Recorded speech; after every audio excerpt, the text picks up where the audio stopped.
News, मैं राकेश तिवारी। फिर आज हम नाला सोपाला में बैठे हैं और भारतीय जनता पार्टी के कार्यकर्ता के साथ में, जिनका नाम है अमित दुबे, परिचय के मोहताज नहीं है, काम के नाम से जाने जाते हैं। इस वक्त वसई विरार नाला सोपाला यहां पर नारियल फोड़े जा रहे हैं, लेकिन काम जमीनी स्तर पर दिख नहीं रहा है। एक भी काम मुझे इस स्तर का नहीं दिखा जिस तरह से भारतीय जनता पार्टी के आमदार या नगर सेवकों ने वादा किया था। सर नमस्कार। नमस्कार सर, इस हुई थी, उसके बाद वादे पे वादा, आपके 44 नगर सेवक भी आ गए, आपके आमदार इस वक्त हैं 2.5 आमदार, फिर उसके बाद आपके लोकसभा आपकी है, राज्य में फिर भी जनता के काम जिस तरह से होने चाहिए वो नहीं हो रहे। 3-3 दिन पे 4-4 दिन में पानी मिल रहा है, क्या कहना चाहेंगे इस विषय? देखिए, जैसा कि आप जानते हैं कि हमारे 2024 में जो है लोकसभा में हमारे सांसद डॉक्टर हेमंत सावरा जी जीत कर आए हैं जी। 2025 नवंबर में हमारी विधानसभा जो है वो जीत कर आई है 2024 नवंबर में, और 2026 चल रहा है जिसमें महानगर पालिका हम लोग जनवरी में जीत कर 1 से 44 सीट आई जी। तो आप जो कह रहे हैं कि नारियल फोड़ने की बातें, देखिए पहली बात तो 35 साल बाद यहाँ परिवर्तन हुआ है, ठीक है, और परिवर्तन के बाद बहुत प्रयासों के बाद ऐसे ऐसे योजनाएं और ऐसे ऐसे कार्य की मंजूरी करा कर यहाँ लाया गया है जो इसके पहले किसी ने कराया नहीं। लेकिन आपने कहा ना कि जैसे को तैसा, कभी कभी जरूरी है कि जैसे को तैसा भी करना पड़ता है। तो ये नारियल फोड़ने की प्रक्रिया इसीलिए हो रही है कि लोगों को ये जानकारी हो जाए कि ये काम हमने कराया है या ये कार्य हमने मंजूरी करा कर लाई है, इसीलिए नारियल फोड़ के बताया जा रहा है। क्यों? इसका एक बहुत बड़ा उदाहरण आपको मैं बता दूं। जी बोलिए। जितने इलेक्शन इसके पहले आज तक विधानसभा के हुए हैं, मुझे लगता है हर इलेक्शन में गैस पाइपलाइन का नारियल फूटा है। उदाहरण बता रहा हूं जी जी। हर इलेक्शन आता है, गैस पाइपलाइन का नारियल फूट जाता है, हर इलेक्शन में गैस पाइपलाइन का नारियल फूट जाता है। तो ये नारियल फोड़ने का जो एक्टिंग है वो जो लोग करते थे उनको हम ये साबित करके दिखाना चाहते हैं कि अगर हम नारियल भूमि पूजन के हिसाब से अगर फोड़ रहे तो उसका कार्य पूर्ण होने पर भी हम नारियल फोड़कर दिखाएंगे। उसके लिए भूमि पूजन का नारियल फोड़कर दिखाया जा रहा है। सर, आपकी बातों से मैं तो संतुष्ट हो सकता हूं, लेकिन जनता संतुष्ट नहीं होती। अभी आपके ही नाला सोपारा में आपके कई आमदार और क्या कहते हैं उनको, नगर सेवक जो उस वक्त के चुनाव जीते नहीं थे, 44 जगह है मेरे पास, लिखित में दे सकता हूं आपको। आपके पास शायद उस शब्दों के जवाब नहीं होंगे, आप शायद मुझसे नाराज भी हो जाएंगे इस विषय में, क्योंकि मैं आपसे एकदम कठोर शब्द कर रहा हूं। 44 जगह नारियल फोड़ के एक जगह काम चालू होता है और उसके बावजूद वो काम अभी तक ढंग से नहीं हुआ। नहीं, देखिए, अगर आप ये कह रहे हैं कि नारियल फूटा है, काम शुरू नहीं हुआ है, तो जरूर उस प्रक्रिया में कोई दिक्कत परेशानी होगी। वो कार्य पूर्ण होना चाहिए, वो कार्य का काम भी होगा, वो पूर्ण भी होगा, उसे किया भी जाएगा।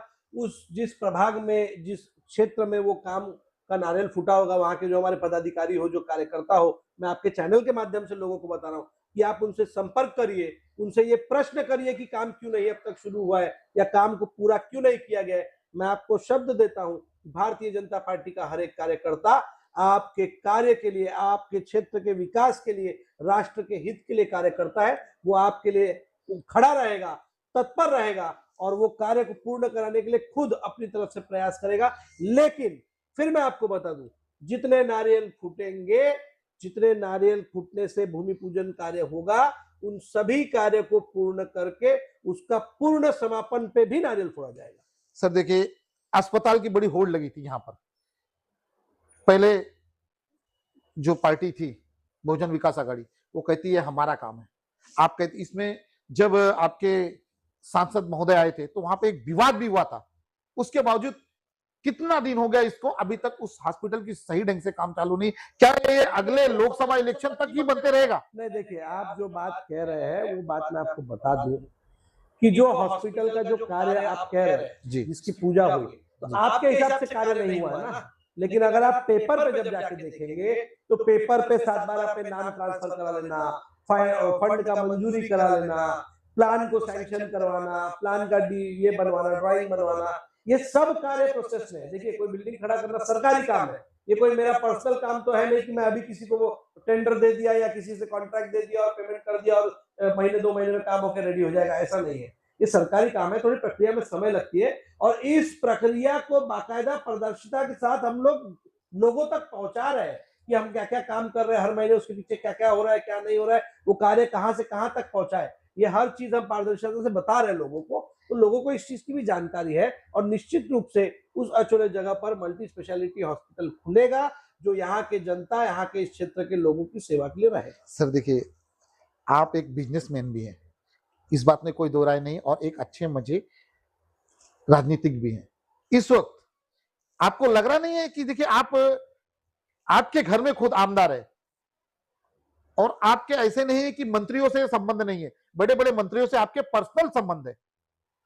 यहां पे कहीं ना कहीं भाजपा में इच्छा शक्ति की कमी दिख रही है, इसके लिए काम रुक रहा है। मेरा आपसे कठोर संबंध नहीं, एकदम स्पष्ट कह रहा हूं कि मुझे ऐसा क्यों लग रहा है, और जनता को भी लग रहा है। सर, जमीनी स्तर पे आप गली गली जाएंगे ना, तो आपको एहसास होगा कि कहीं ना कहीं जनता अपने आप को ठगा महसूस कर रही है कि हमने इस वक्त आपको आमदार हमने दे दिया, सांसद हमने दे दिया, और 1 से 44 आपको नगर सेवक दे दिया। उसके बावजूद भाजपा में कहीं ना कहीं इच्छा शक्ति की कमी लग रही है। आप चाहे मेरी बातों को ठुकरा सकते हैं, क्या कहना नहीं चाहिए? देखिए, आप जो कह रहे हैं मैं एकदम से आपके बात से सहमत नहीं हूँ, आपके बात से मैं असहमत हूँ, क्योंकि जो आप कह रहे हैं कि इच्छा शक्ति नहीं दिख रही है, तो भैया इच्छा शक्ति जो है वो कोई हमारे लिए जादू की छड़ी जैसी नहीं है कि हमको इच्छा हुई, हमने जादू की छड़ी घुमा दी और काम हो गया। थोड़ा समय लगेगा, लेकिन निश्चित रूप से काम होगा। जो काम आप एक हॉस्पिटल का बता रहे हैं, ऐसी कितने काम पूरे वसई विरार क्षेत्र में है, चाहे वो रोड के कंक्रीटीकरण की बात हो, चाहे वो रिंग रोड बनने की बात हो, चाहे वो लिंक रोड बनने की बात हो, चाहे वो फ्लाईओवर ब्रिज बनने की बात हो, चाहे नालासोपारा वसई विरार क्षेत्र में 4 फ्लाईओवर ईस्ट से वेस्ट जाने की बात हो, चाहे वो अचोले के मल्टी स्पेशलिटी हॉस्पिटल की बात हो, चाहे वो जिला परिषद शाला को महानगर पालिका स्कूल में कन्वर्ट करने की बात हो, ऐसे अनेकों अनेक काम हम लोग कर रहे हैं जो पेपर पर है, लोगों को पता है, सोशल मीडिया के माध्यम से लोगों को बताया जा रहा है, लेकिन इस सब के लिए समय लगेगा। 2014 में मोदी जी आए, लोगों ने कहा कि क्या किया क्या किया क्या किया। आज 2026 में आप बंबई से बैठिए, 6 घंटे में नागपुर पहुंचते हैं। आप अभी और साल भर बाद बंबई से बैठेंगे, 12 घंटे में दिल्ली पहुंचेंगे। जो लोगों ने गाड़ी से सफर किया होगा उन्हें पता है कि रोड पर क्या काम क्या हुआ है। जो लोग अपने गांव में बैठे हैं, जिन महिलाओं ने कभी जीवन में अपने घर में शौचालय में जाएंगे ये सोचा नहीं था, उनके घर शौचालय बन गए। जो जीवन भर मड़ई में रहे थे, उनके मड़ई में घर, मड़ई के घर के घर बन गए। ये मैं आपको बात बता रहा हूँ, 2014 से 2026 12 साल की। सर मैं तो ये 2 साल में सब कुछ नहीं हो पाएगा। सर मैं नेशनल बात नहीं कर रहा हूँ, देखिए आप मेरी बात को काट रहे हैं। मैं आप आपको वसई विरार की बात बता रहा हूँ। अब आप मेरे सवालों को घुमा रहे हैं। 2024 नवंबर में हमारे यहाँ विधानसभा के विधायक आए हैं। 2024 में हमारा लोकसभा का सांसद आया है, जो कि यहाँ खासदार है। राज्य में राज्य सरकार हमारी है, केंद्र सरकार हमारी है। इसके पहले जितने भी बार हमारे सांसद बने, हमारा जो है पूरा सरकार नहीं था, केंद्र में था तो राज्य में नहीं था, राज्य में था तो केंद्र में नहीं था, इसलिए काम की कभी भी उतनी गति भी नहीं मिल पाई। ये भी बता दूं, क्योंकि कुछ लोग कहते हैं कि अरे पुराने सांसद तो आपके थे, चिंतामन वनगा जी आपके सांसद थे, राजेंद्र गावित जी आपके, लेकिन तब हमारी सत्ता नहीं थी। ये पहली बार है कि हमारे सांसद, हमारे विधायक, हमारे नगर सेवक और राज्य में हमारी सरकार, केंद्र में हमारी सरकार, मैं निश्चित रूप से बताता हूं, इसके ऊपर पूरा काम वसई विरार में होगा और आप लोगों के सामने होगा। और आप लोगों को ये बात फिर मैं आपके ही चैनल के माध्यम से इंटरव्यू से बताऊंगा कि देखिए राकेश भैया कहा था और ये देखिए ये काम पूर्ण हुआ है। देखिए कैसा है ना, सरकारी काम, एक मराठी में सरकारी काम 6 महीने था और पेपर पे ही दिख रहा है। जैसे कि मैं आपको एक उदाहरण देता हूं, आप नाला विरार का ब्रिज देख लीजिए, जो ईस्ट वेस्ट का ब्रिज है, एक ब्रिज है, दूसरा ब्रिज है फाटक के बाद, नारंगी फाटक जिसे कहा जाता है आगे, वो कितने दिन से लटका हुआ है सर, कब होगा काम उसका? कितनी तकलीफें होती है, कितनी गाड़ियां फंसती है, एम्बुलेंस फंस जाती है ब्रिज के ऊपर, आधा आधा पौना घंटा घंटा, कभी कभी ऐसा देखा गया है कि 20-25 मिनट निकल नहीं पाती। बहुत ही अच्छा प्रश्न आपने पूछा है। मैं आप ही से पूछना चाहता हूँ कि वो ब्रिज कितने साल से नहीं बना है?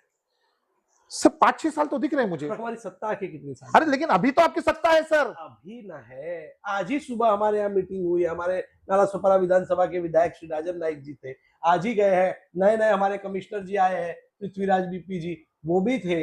यही बात हो रही है कि उसको जल्द से जल्द चालू कराए। मैंने आपको कहा ना, काम हो रहा है, लेकिन जादू की छड़ी तो नहीं है कि आप बोल देंगे और 2 दिन में कोई काम तैयार हो जाएगा। लेकिन अब आप खुद बता रहे कि 5-6 साल से जो ब्रिज नहीं तैयार हुआ, उसको हम प्रयास कर रहे हैं कि जल्द से जल्द तैयार करें। अब इससे ज्यादा हम क्या काम करेंगे, आप बताइए। सर एक बात बोलता हूं आपको मैं, यही कैमरा था कुछ दिन पहले, आपकी बातों में ना मुझे सत्यता लगती थी, इसीलिए मैं आपके पास सदैव आता रहा। लेकिन आज मुझे ऐसा लग रहा है कि आप अब राजनीति के गुणों में आप भरपूर हो गए हैं और कहीं न कहीं आप तीनों चीज़ का इस्तेमाल कर रहे हैं, छल, माया, कपट। आप तीनों चीज़ का इस्तेमाल कर रहे हैं और अपने शब्दों को घुमा-फिरा के दे रहे हैं, क्योंकि एक वक़्त था ऐसा कि मुझे ऐसा लगता था कि ये आदमी जिससे मैं इंटरव्यू करता हूँ, वो आदमी के अंदर कोई राजनीतिक का गुण नहीं है और राजनीतिक नहीं, वो सेवा भाव में। लेकिन अब मुझे ऐसा क्यों लग रहा है कि आप दक्ष हो गए राजनीति में और मेरे हर सवाल का जवाब दे रहे हैं। ना तो क्रोध हो रहा है, ना तो आप मुझे उस तरह से बात कर रहे हैं, लेकिन अपने हर जवाब से निकलते चले जा रहे हैं। देखिए, मैंने आपको बताया मैं भारतीय जनता पार्टी का एकदम समर्पित कार्यकर्ता हूँ। भारतीय जनता पार्टी सदैव राष्ट्र प्रथम, उसके बाद पक्ष, उसके बाद स्वतः, इसी पर काम की है और हम वही काम की धारणा को लेकर आगे चलते हैं। आप जो बता रहे हैं कि जब आप शुरुआत में आए थे, तो शुरुआत में मैं भी यहाँ नया था, क्योंकि यहाँ के जो कार्य पद्धति थी, यहाँ जो पहले की जिनकी सत्ताएँ थी, उनके वजह से मुझे भी बहुत सी चीज़ों की जानकारी के अभाव थे, लेकिन अब इतने वर्षों में मुझे भी बहुत सी चीज़ें पता लग गई। तो मैं अब सक्षम हो गया हूँ आपको जवाब देने के लिए, इसीलिए शायद आपको लग रहा होगा कि मैं अब राजनीतिज्ञ हो गया हूँ। ये कैसे पहले मैं व्यक्तिगत भाव से जवाब देता था, अब मैं राजनीतिक भाव से जवाब देता हूँ, इसमें कोई दो राय नहीं है, क्योंकि अब मुझे राजनीतिक जानकारियाँ हो गई है इसलिए। देखिए कैसे हमारे उत्तर भारतीय में एक कहावत है कि ये मामा मारिच की नगरी है और मामा मारिच की नगरी में आने के बाद कुछ तो असर होगा, जबकि यहाँ पे आपका जन्म हुआ है, मेरा जन्म हुआ है, मेरे पिताजी का जन्म हुआ है, मेरे दादाजी का जन्म हुआ है यहीं पे और आपकी भी मुझे लगभग पीढ़ी यहीं पे रही है, आपके दादाजी रहे, आपके पिताजी रहे, तो मामा मारिच के कुछ असर शायद वे मैं अशब्द बोलूंगा तो मुझे माफी चाहूंगा, लेकिन शब्दों की मर्यादा है, कहीं थोड़ा सा इमोशनल मैंने आपसे कुछ गंभीर सवाल कर लिए थे और कठोर भी सवाल थे, शायद मेरी बातों से अगर आपके मन को ठेस पहुंची हो तो मैं माफी चाहूंगा, लेकिन मैं मानता हूं कि आप अब कठोर से कठोर सवाल का जवाब दे सकते हैं। इसी के साथ मैं अपने शब्दों को विराम दूंगा। जय